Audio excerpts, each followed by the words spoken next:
C'est l'invité d'Adrien Gindre ce matin. Il a la parole libre, Jean-Pierre Raffarin. Bonjour Jean-Pierre Raffarin. Bonjour. Bonjour Gabriel à tous. Attal, le Premier ministre, un poste que vous connaissez bien, va répondre seul aux questions des députés cet après-midi à l'Assemblée. C'est une première. Habituellement, il répond avec ses ministres. Est-ce que c'est une bonne chose?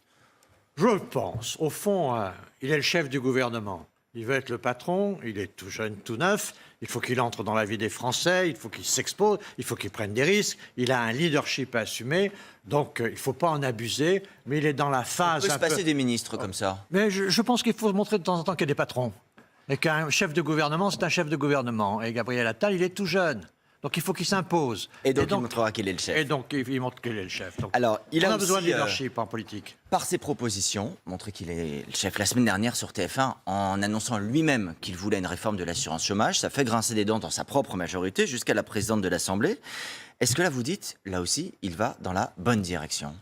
Je pense que son avenir est plutôt à droite, plutôt qu'à gauche. Hein, Gabriel. Il a du potentiel. Donc c'est ce qu'il fait. C'est un leader politique, il a du sens politique, il a ce contact direct. Ça se voit tout de suite entre les vieux fauves de la politique, on les reconnaît, tous ceux qui ont vraiment le talent politique. Il a du talent politique. Donc c'est un jeune mais un vieux fauve. Mais en tout cas, c'est un bon professionnel. Et donc, il faut des professionnels.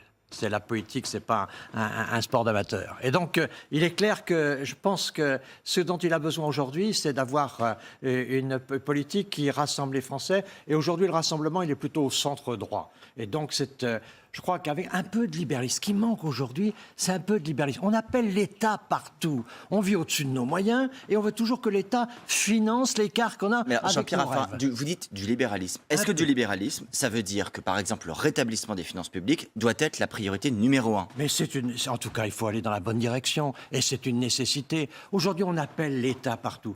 Pour les agriculteurs, on fixe des normes très élevées, on n'a pas moyen de financer ces normes, les agriculteurs n'ont pas les moyens, on appelle l'État en permanence. On a une sorte de nationalisation de l'agriculture, une socialisation complète de l'économie. On appelle l'État partout. Non, il faut rendre nos modèles performants, il faut rendre nos modèles compétitifs, il faut un peu de liberté économique dans notre économie aujourd'hui. Il faut quand même un petit vent d'esprit libéral, de liberté. Est-ce que ça veut dire, Jean-Pierre Raffarin, que vous dites à ceux qui nous regardent ce matin, vous attendez trop de l'État, vous êtes des assistés?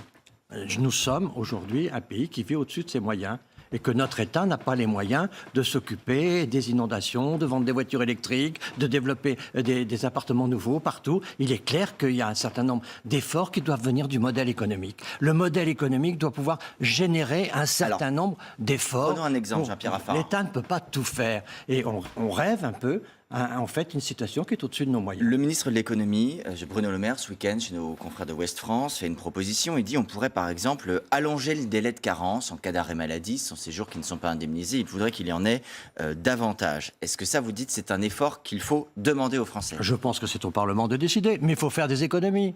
Il est clair qu'il faut faire des économies. On a fait des efforts considérables avec le Covid pour sauver des milliers de PME, des artisans, des gens qui avaient besoin de survivre parce qu'ils n'avaient plus de clientèle, d'un seul coup, il n'y avait plus de marché.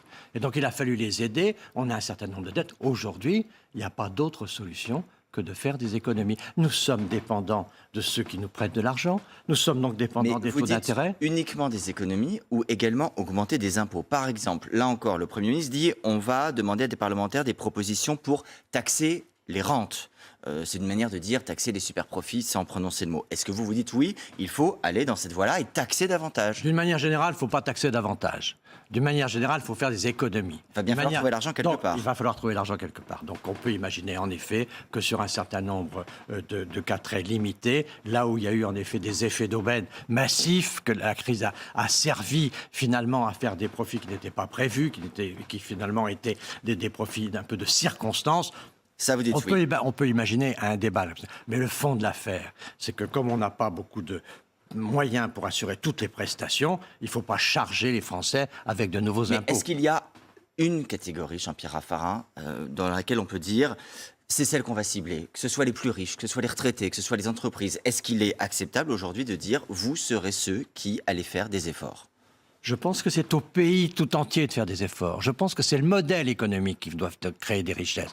Donc il ne faut pas viser il ne faut pas diviser le pays. La cohésion sociale. On a besoin de riches, on a besoin de classes moyennes, on a besoin d'aider les plus qui sont le plus en difficulté. Donc on a une volonté de cohésion. Mais pour ça, il ne faut pas dire aux agriculteurs vous avez des normes très importantes qui vous sont imposées. Ah, mais vous n'avez pas les moyens de les financer. Alors à ce moment-là, comment on fait? Où on baisse les normes, où on met de l'argent de La l'État. Il situation n'y a pas politique. d'argent de l'État. Aujourd'hui, il faut qu'on se dise aujourd'hui qu'on ne va pas subventionner l'achat de voitures électriques. Ça veut dire quoi? Ça veut dire qu'on va subventionner les voitures Contre la chinoises? subvention d'État. Bon, et donc, je trouve qu'il faut faire très attention à tout ça, parce que si on arrive à financer les voitures électriques, ça veut dire qu'on va financer la Chine. On a d'autres choses à faire que de financer la Chine. La situation politique aujourd'hui, elle a un grand gagnant, incontestablement, c'est le Rassemblement national. Quand on regarde les enquêtes d'opinion pour les prochaines élections européennes le 9 juin, il est très largement en tête, environ 10 points devant le camp de la majorité présidentielle environ. Est-ce que ça vous inquiète? Ça m'inquiète, mais je ne pense pas que ça va durer. La situation de l'Europe est extrêmement grave. Nous sommes aujourd'hui dans une situation où la guerre est en Europe et tout peut aller très mal dans cette affaire. L'Ukraine, c'est une affaire qui peut mal tourner. Pourquoi? Parce que nous sommes dans une impasse. La guerre militaire, la victoire militaire de Zelensky est peu probable. La victoire politique de Poutine est inacceptable. Nous sommes un peu dans une impasse là. Et donc ce qui risque de nous arriver, c'est une sortie de l'histoire. C'est que l'Europe qui a fait l'histoire, l'Europe qui était au cours des grands débats de civilisation, du grand développement, elle peut très bien sortir de l'histoire. Aujourd'hui, le monde est gouverné par la tension entre la Chine et les États-Unis. La Chine et les États-Unis peuvent se faire la guerre et nous disparaîtrons. La Chine et les États-Unis peuvent s'entendre et nous serons fragilisés.